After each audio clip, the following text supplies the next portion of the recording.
अमरावती शहरामध्ये दिनांक 13 तारखेच्या सकाळी सुमारे 3:30 ते 4:30 वाजताच्या दरम्यान मुसळधार पाऊस व वादळी वाऱ्याने शहराला संपूर्णपणे झोडपून काढलं। यामध्ये मुख्यत्वे करून अनेक ठिकाणी रस्त्यावरती झाडे व मोठमोठे खांब सुद्धा आडवे झाल्याचे दिसून आले।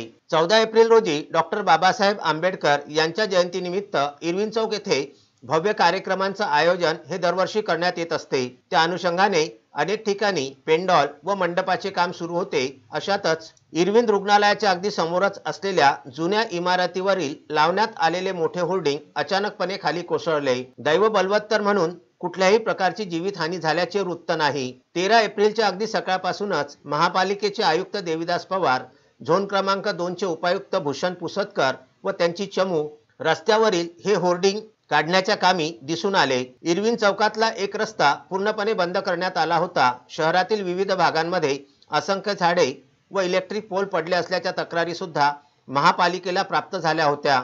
सुमारे 40 झाडे पडले असल्याचा अंदाज महापालिकेने वर्तविला आहे। अमरावती महापालिकेचा उद्यान विभाग, अतिक्रमण विभाग, अग्निशमन विभाग, बांधकाम विभाग, स्वच्छता विभाग यांनी संयुक्तपणे कार्यवाही करून ही परिस्थिती नियंत्रणामध्ये आणण्यामध्ये यश मिळविले आहे।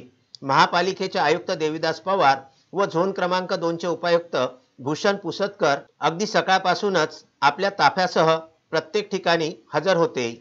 सर, इरविन चौक पर ये जो महाराजा पैलेस के ऊपर का बड़ा सा बोर्ड लगा हुआ था जो रात में गिर गया, इस संदर्भ में महानगर पालिका द्वारा क्या कार्रवाई की गई और किस प्रकार से इसके ऊपर में आगे काम किया जाएगा?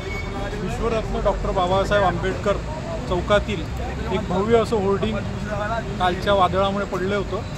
त्याच्यावर आम्हाला जशी सूचना मिळाली त्याप्रमाणे त्वरित कारवाई सुरू करून 2 आपण क्रेन बोलवल्या। त्या क्रेनमार्फत सदर कारवाई करण्यात आली आहे। यासाठी आम्हाला बांधकाम विभाग, स्वच्छता विभाग, आरोग्य विभाग, बाजार परवाना विभाग आणि अतिक्रमण विभाग यांच्या संयुक्त विद्यमाने सदर मोठं होर्डिंग काढण्यात आलेलं आहे। जवळजवळ 4 तास या कामासाठी लागले। 4 तास परिश्रम घेऊन एक यंत्रणामार्फत महानगरपालिकेच्या यंत्रणा व प्रायव्हेट यंत्रणामार्फत सदर होर्डिंग काढण्यात आलेलं आहे।